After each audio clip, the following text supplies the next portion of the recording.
High, তোমরা সব কেমন আছো? আমি এই চাটা খেলাম, খেয়ে এবার একটু অন্য ধরনের ম্যাগি বানাবো। হ্যালো, সকলে কেমন আছো? আমি ভালো আছি।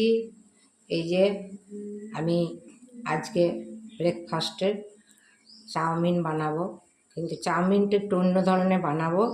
তোমরা দেখতে থাকো। হ্যাঁ, সবসময় মানে পরপর দেখাবো, কিন্তু আমি নিজেই এ দেখো চাউমিনটা সিদ্ধ হচ্ছে। চাউমিনটাতে একটু লবণ আর একটু তেল দিয়েছি, দিয়ে সিদ্ধ হচ্ছে। সিদ্ধ হওয়ার পরে ছেঁকে নেবো জল দিয়ে, ঠান্ডা জল দিয়ে ধুয়ে নেব। ধুয়ে নেওয়ার পরে একটু ঠান্ডা হওয়ার পরে সেটা রেডি করব। তোমরা দেখো, চাউমিনে দেওয়ার জন্য যে আলু, গাজর, মাশরুম আর সয়াবিন, এই ইনগ্রিডিয়েন্টসগুলো রেডি করলাম। তারপরে এই যে চিলি সস আছে, চিলি সস দেবো।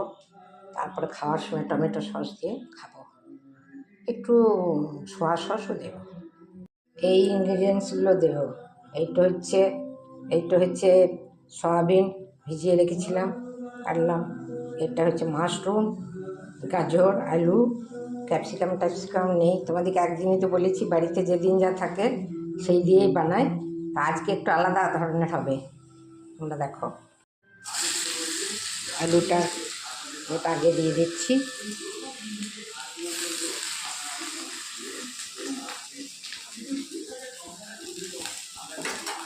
এইটা একটু নাড়াচাড়া করার পরে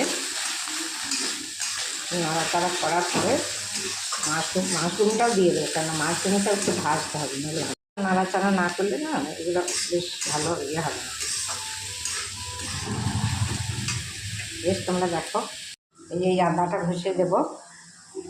মাশরুম দিয়েছি, সয়াবিন দিয়েছি, আদাটা দিলে ভালো লাগে। এগুলো এবার একটু সেদ্ধ হয়ে গেছে। একটু চিলি সস দিলাম, একটু সোয়া সস দিলাম, এই যে চিলি সসটা দিলাম, সোয়া সস দিলাম, দিয়ে এবার চাউমিনটা ভেজে মাখামাখি করে দেবো। এই দেখো আমার ফাইনাল লুক। এই চাউমিনের মশলাটাও একটু আজ দিলাম, অন্যদিন দিই না, একটুখানি দিলাম। আমার বেশি রিচ করতে ভালো লাগে না, কারণ আমি হালকা হালকা মশলা সবই দিচ্ছি, কিন্তু সবই হালকা হালকা দিয়েছি, এই জন্যে হালকা হালকা লাগছে।